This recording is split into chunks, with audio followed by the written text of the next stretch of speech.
Are we headed for a correction, recession, or a full-blown depression? Hey everybody, Scott Walters. Welcome to the channel. If you're new, I want to thank you for coming. If you're returning, I want to thank you for your continued support. Before we get into today's red hot topic, I'm going to politely ask you to give the video a like, subscribe to the channel, and leave a comment below. I would love to hear from you. Please watch to the end for my final thought and hit the bell icon so you're notified when new videos are released. It's very important to stay close to the channel in these very, very tricky times.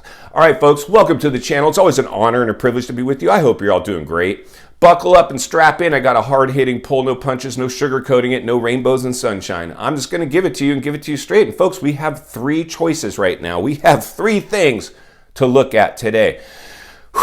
Insanity, correction, recession, or full-blown economic depression. Those are the three levels of an economic downturn. We can measure a lot of things with the housing market. Like I've talked about before, everything hinges on the housing market, the U.S. housing market. If we lose the U.S. housing market, we will lose everything. Everything is attached to the housing market. It's the biggest asset class we have. That's why 95% of all millionaires made their money in real estate. And it probably wasn't buying at the height of a bubble. It definitely probably wasn't buying at the height of a super bubble, an artificially produced bubble that is now getting a full-blown rug pull from the federal government.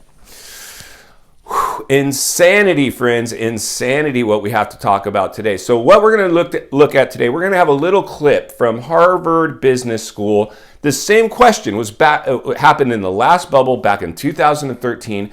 We don't have measurable data that we can really pull from the Great Depression. We haven't had a depression. Why? Because depressions typically cycle every 100 years, once in a lifetime, and we just had a once in a lifetime event. So I like to warn people of the potential of an economic depression being delivered from this crisis. It's a realistic scenario. Everything's rhyming that rhymed in the last Great Depression.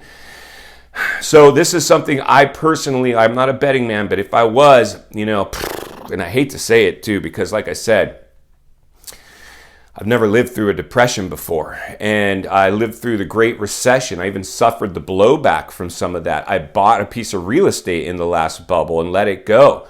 Did a short sale, got rid of it, dumped it, held my good real estate, stuff I bought outside the bubble. That's my goal, and I want you guys to see a real estate professional who's willing to earn people's business later, put them on the sideline, put their needs before his own. And I understand everybody has different needs when it comes to housing. I'm happy to put people in rentals, get them on the sideline. If they need to buy, they just sold, they want to buy it. Doesn't matter. I'll always do my best to help people make great choices. And like I've always said, real estate is designed to be held, not flipped or speculated. It's not the stock market or crypto market. This is slow moving real estate where 95% of all millionaires made their money. So if you just bought in the bubble, you can hold it. Eventually it will dig its way out. At least that's what history would tell us. But how long? How long would it take if you bought in the biggest super bubble ever produced in world history? Would it take to climb back out? Because one of the things we know, friends, a correction usually, like what we're entering right now, if we don't stop what's happening now, which is price reductions, that's a correction. We're seeing the markets correct. No more over asking price, over appraised values. Now we're going at or under asking price, appraised values. We're cooling off these markets. That's a correction, my friends. 5-10% would be maybe in reduction in values from their heights would be a correction. Still elevated though. Then if we get back to maybe pre-pandemic levels, we were going to be entering in a recession. Many people would argue we're already in the recession, that the housing market lags, so we need to let the data catch up to that because it takes 3 to 6 months for that to roll in. So like I've said, by the end of this year, I believe we're going to see the housing market's going to reveal itself very nicely, depending on how you're looking at it, on what we're up against. And I believe we're going to hit a recessionary level of a downturn at minimum. If we don't stop there, then that's when we get into depressionary levels. And like I said, a correction might take a year or two. A recession, if we go back to the 2008 bubble, took over 10 years to climb out of that one, and then it was back to appreciation. Your properties were appreciating again at normal levels. In the Great Depression, let's roll this little clip from Harvard Business School and see what they were able to uncover. Come on. All right, folks, let's take a quick sneak peek at this article. You can search it up for yourself if you like. It was conducted by Harvard Business School back in 2013 after the most recent bubble. This one is taking a look at the Great Depression. And this piece is titled Real Estate Prices During the Roaring '20s and the Great Depression. All right, we're just going to read a piece of this that goes on to state, during the 1920s, prices reached their highest level in the third quarter of 1929 before falling by 67% at the end of 1932 and hovering around that value for most of the Great Depression. A typical property bought in 1920 would have retained only 56% of its initial value in nominal terms 2 decades later. And that's the kicker in this one, folks. It took 2 decades for a depression to be climbed out of. So there you go, friends. 20 years is about what it took for the Great Depression to unwind and get back, and for us to get back on our feet. So you have a correction, recession, a full-blown depression, which I believe is very, very likely at this point. The percentage of likelihood for me is the highest for an economic depression because of the crisis, the overstimulation, the debt, the everything bubble, the global blowback. This one is crazy. So like I said, one of the things for me personally, as somebody who's trying to be a level-headed realist, and just continue to ring the bell and sound the alarm and let people know it might not be all rainbows and sunshine quite yet. We have a little dust to settle. There will be some blowback. We're going to pay the piper for the stimulus programs. And that's what's happening right now. It was a little bit of a, I don't know, I feel like, I always say I like to get out of the problem and in the solution, but I feel like the government almost set this up to fail.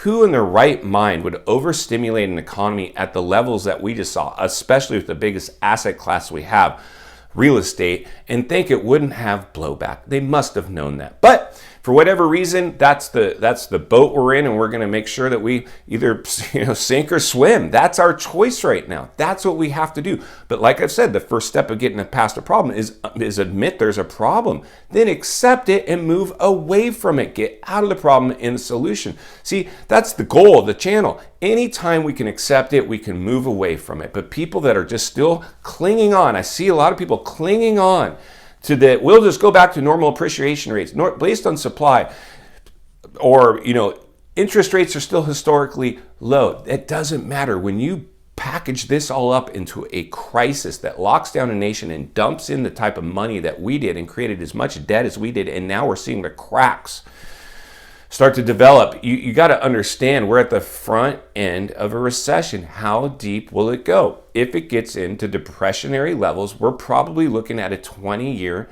stretch. If you hold your property throughout, you might be all right. If you have the wherewithal to make the payment, you might be all right. The challenge is in a recession, even a mid-level or a depression, the amount of jobs that will be at stake, the amount of contraction that will take place. Many people are not going to be able to make that payment. Most people will not be able to make that payment. We are going to see a foreclosure crisis manifest, guaranteed. It's just what happens in recessions. Whether it's depressionary level or recessionary level, that is what's going to happen. Foreclosures. Like I said before, by this time next year, we're talking about the foreclosure crisis, a strong, strong possibility. I hope you understand that. I've reported before, this summer we're going to see everything shake out in terms of inventory. We're seeing that now.